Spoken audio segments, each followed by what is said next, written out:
이제 성탄절이 이틀 앞으로 다가왔습니다. 임마누엘 하나님의 은혜가 강림절을 보내는 모든 분들에게 함께 하시기를 축복합니다. 오늘 본문 말씀에 보면 주께서 친히 징조를 너희에게 주실 것이라. 보라, 처녀가 잉태하여 아들을 낳을 것이요 그의 이름을 임마누엘이라 하리라 하는 말씀이 기록되어 있습니다. 이 말씀은 선지자 이사야를 통해 유다 왕 아하스에게 하신 말씀입니다. 당시 유다는 아람 군대와 동맹을 맺은 북이스라엘과의 대립 관계에 있었습니다. 아람이 북이스라엘과 동맹하였다는 말을 듣고 남쪽 유다의 백성들은 겁을 먹고 있었습니다. 그때 이사야가 왕에게 말을 하는 겁니다. 두려워하지 말고 낙심하지 말고 하나님만을 신뢰하라고 권면하고 있습니다. 그리고 임마누엘의 징조에 대해서 말을 해줍니다.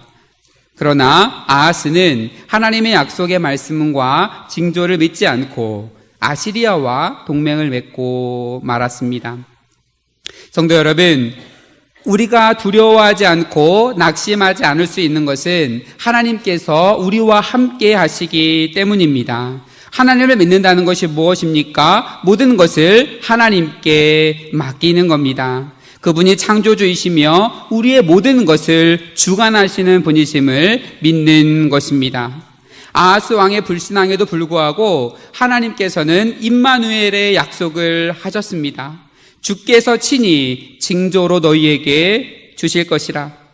이것이 바로 임마누엘입니다. 당시 유다의 역사적 상황 속에서 임마누엘의 징조는 승리의 확신이었습니다. 그러나 역사를 초월한 은총으로서의 동정녀 탄생은 이 땅에 오실 메시아이신 예수 그리스도에 대한 예표가 된 것입니다. 그리고 이 징조가 예수의 탄생으로 성취되었습니다. 임마누엘이라고 하는 의미를 살펴보면 임이라고 하는 말은 함께, 아누는 우리와, 엘이라는 말은 하나님이라는 뜻입니다. 즉 하나님이 우리와 함께 하신다는 말입니다. 이것이 성탄절의 핵심 메시지입니다. 그러므로 우리가 성탄절을 보다 의미 있고 바르게 지켜나가고자 한다면 임마누엘로 오신 예수 그리스도를 영접하고 그분께 우리의 진정한 찬양을 드릴 수 있어야 합니다. 예수 그리스도는 임마누엘로 이 땅에 오셨습니다. 그렇다면 이 임마누엘이 어떠한 의미를 지니고 있습니까? 먼저 임마누엘의 예수 탄생은 우리가 결코 혼자가 아니라는 것을 말해줍니다. 우리는 하나님의 자녀입니다. 아무리 힘들고 어려워도 하나님께서 함께 하시면 다시 일어설 수 있습니다.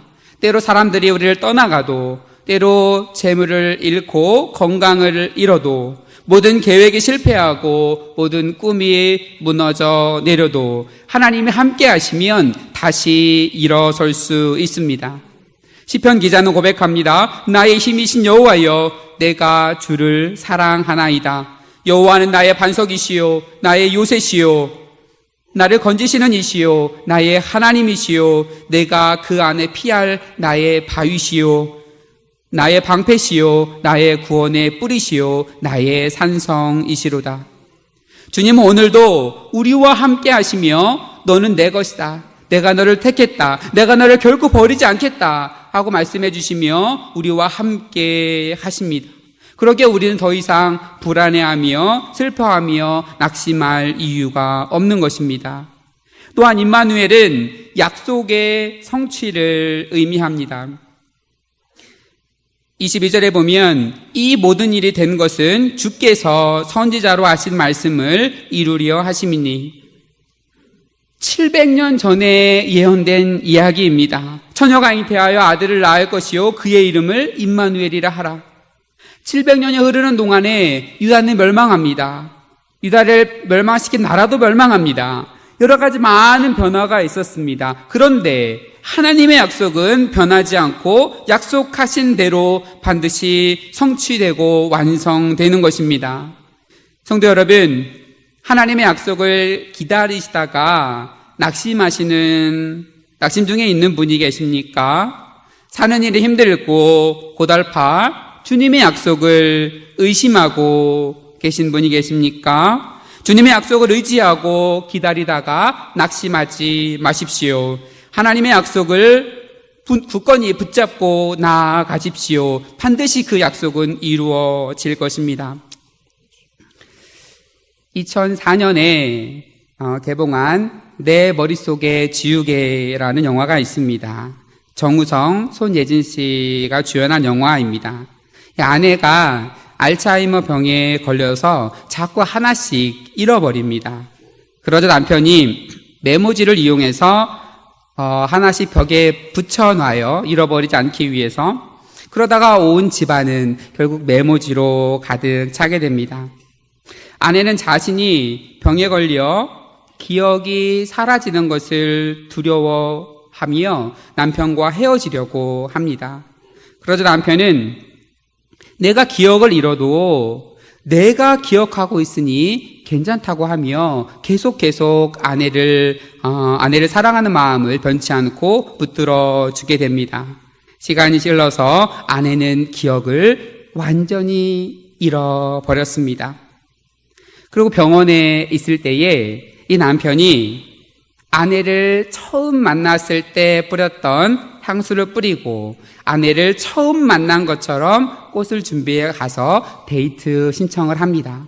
모든 기억을 잃어버린 아내는 이 남자와 자기에게 데이트를 신청한 남자와 다시 처음처럼 사랑에 빠지면서 영화는 끝이 납니다. 이 오래전 영화인데 이 영화가 종종 떠오릅니다. 하나님과 우리의 관계가 이와 같지 않나 생각해 봅니다.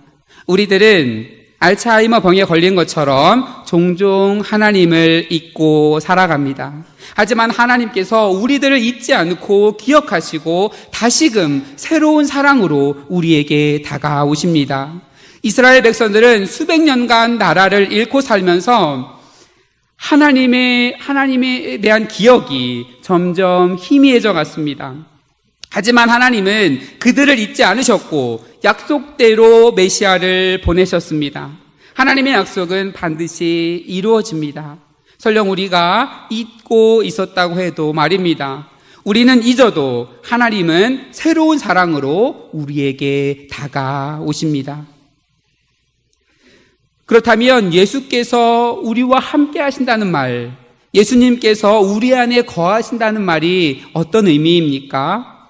막연히 2000년 전에 태어나신 분이 우리의 마음속에 계신다라는 것, 우리가 성화로 보아왔던 그 서양 남자 같은 그분이 우리 마음속에 들어와 있다고 생각하면 뭔가 어색하게 느껴집니다. 예수가 우리 안에 있다라고 하는 것은 우리 마음속에 빛이 임했다라는 것을 이해하면 이해가 쉽습니다. 사도 요한은 예수를 빛으로 설명하고 있습니다. 요한복음 1장 9절에 참 빛, 그 세상에 와서 각 사람에게 비추는 빛이 있었나니, 12장 46절에 나는 빛으로 세상에 왔나니. 예수의 탄생 이야기가 마태복음과 누가복음에만 나옵니다. 요한복음에는 나오지 않죠. 그런데 요한복음에 예수의 탄생 이야기는 나오지 않지만 빛이 어떻게 세상에 왔는지에 대한 의미를 설명하는 부분에서 요한복음도 예수의 탄생 이야기를 어찌 보면 다루고 있는 것으로 볼 수도 있습니다. 바울은 빛으로 오신 주님을 만나서 변화되었습니다. 우리 모두에게 이 예수의 빛이 있습니다. 그 빛을 어떻게 드러내는지에 따라서 우리의 삶이 결정이 되는 것이죠. 예수께서 말씀하십니다. 너희는 세상의 빛이라. 빛이 되려고 노력해라가 아닙니다. 우리는 이미 세상의 빛입니다. 그런데 그 빛을 감춰놓고 사는 사람이 있는 반면 그것을 드러내놓고 사람들에게 비추며 사는 사람들이 있는 겁니다. 이순신 신앙이라는 말이 있습니다. 내가 그리스도인인 것을 아무에게도 알리지 말라. 그래서 회사에서나 주변 사람들에게 교회 다닌다는 얘기를 하지 않습니다. 혹시 알까봐. 지금 교회가 여러 가지로 지탄을 받고 있는 이 시대 속에서 그런 분들이 이해가 되기도 합니다. 하지만 우리는 우리의 삶을 통해서 하나님을 드러내야 하는 것입니다. 제자들이 배를 타고 갈릴리를 건너고 있었습니다. 그런데 갑자기 바람이 불고 풍랑이 몰려옵니다. 이제 정말로 어떻게 하나, 죽을 수밖에 없나라는 그런 찰나에 예수께서 제자들에게 말씀하십니다. 오셔서 나이니 두려워하지 말라. 이러한 모습은 지금도 반복되는 겁니다. 우리가 때로는 힘든 곳, 때로는 어려운 곳에 갈 때에 주님께서 우리에게 찾아오십니다. 그러면서 말씀하십니다. 나이니 두려워하지 말라. 내가 늘 너와 함께 할 거야. 이런 찬송가가 있습니다. 곧 오소서 임마누엘, 오 구하소서 이스라엘, 그 포로생활 고달파 메시아 기다립니다. 기뻐하라 이스라엘, 곧 오시리 오 임마누엘. 고통 중에 있는 분들이 예수의 함께 하심을 소망하며 부르는 노래입니다. 여러분, 혹시 개인적인 어려움, 육신의 질병으로 인하여 고통 중에 계신 분이 있으십니까? 임마누엘은 위로입니다. 임마누엘은 소망입니다. 임마누엘은 약속의 성취입니다. 이 놀라운 임마누엘의 은총이 강림절을 보내는 성도님들의 삶에 언제나 함께 하시기를 축복합니다. 마지막으로 임마누엘 예수님은 지금도 우리와 함께 하시기 위해서 매일 우리의 삶에 찾아오신다는 사실을 기억해야 합니다. 우리가 성탄절을 기념할 때에 2000년 전에 오신 아기 예수님을 예배하는 것에만 초점을 둬서는 안 됩니다. 2000년 전의 역사적 사건도 분명히 의미가 있지만 우리가 성탄절을 기념한다고 했을 때에는 현재의 상태에서 기념을 해야 합니다. 우리가 담임 목사님의 생신 때에 아기 목사님의 탄생을 축하합니다라고 인사를 건네는 분이 없을 겁니다. 장로님, 권사님들의 생신 때에 아기 장로님의 탄생을 축하한다며 돌사진, 그 태어날 사진을 갖다가 들면서 같이 기뻐할 분들은 거의 없을 겁니다. 출생한 사건이 의미가 있을지 몰라도 분명히 의미는 있지만 지금 나에게 어떠한 의미가 있는지에 따라서 여러분이 축하를 할 겁니다. 아무리 훌륭한 분이라고 해도 여러분하고 지금 관계가 없으면 그분에게 인사를 전하지 않죠. 그렇다면 정말로 우리의 삶에 지금 예수는 어떤 의미가 있습니까? 현재의 의미를 생각하지 않고 자꾸 2000년 전에 아기 예수님에만 초점을 두면 성탄은 나와 상관없는 과거의 하나의 사건에 불과하게 됩니다. 성도님들에게 예수님의 탄생은 지금 어떤 의미가 있습니까? 우리에게 지금도 매일 찾아오시는 주님과 어떤 관계를 맺고 사십니까? 임마누엘 예수님이 늘 우리와 함께 하시는 데에도 왜 빛과 소금의 역사가 잘 일어나지 않습니까? 바로 우리가 마음을 하나님께 온전히 드리지 못했기 때문입니다. 많은 그리스도인들이 예수를 믿으면 그냥 예수님이 우리 마음속에 당연하게 들어오시는 줄 압니다. 우리가 마음을 열지 않으면 그럴 수 없습니다. 계시록 3장 20절에 보면 볼지어다 내가 문 밖에 서서 두드리노니 누구든지 내 음성을 듣고 문을 열면 내가 그에게로 들어가 그와 더불어 먹고 그는 나와 더불어 먹으리라. 우리가 문을 열지 않으면 계속 두드리기만 하시는 거죠. 여러분은 지금까지 예수님을 믿으시면서 정말로 예수님께 마음을 열었던 때가 있었습니까? 그때가 기억나십니까? 내가 이때 마음을 열고 주님께 결단했었지. 그날이 있으십니까? 어떤 분들은 자신은 예수에게 마음의 문을 열었다고 생각합니다. 예수님 영접합니다. 제 안에 오세요. 라고 고백하면 끝난 줄로만 압니다. 그런데 여러분, 마음을 연다는 것은 이렇게 간단한 일이 아닙니다. 우리가 살면서 하는 것 중에 가장 어려운 것이 바로 마음을 여는 것입니다. 한번 진지하게 생각해 보시기 바랍니다. 지금까지 사시면서 누군가를 여러분의 마음속에 들어오게 해봤습니까? 여러분 가족들과는 비밀 없이 완전히 마음을 열고 사십니까? 솔직히 이곳에 앉아 계신 교우분들 중에서 진심으로 마음을 열고 모든 고민을 다 말하며 지내는 분이 몇 분이나 되십니까? 마음을 연다는 것은 이렇게 쉬운 일이 아닙니다. 예수님께 마음을 연다는 것은 예수님께서 정말 마음에 임하시는 것을 믿으며 예수님을 주인으로 섬기며 예수님의 통치를 받아들이겠다는 결단입니다. 주님, 이제부터는 제 생각, 제 고집대로 하지 않고 철저히 주님께 복종하는 삶을 살겠습니다.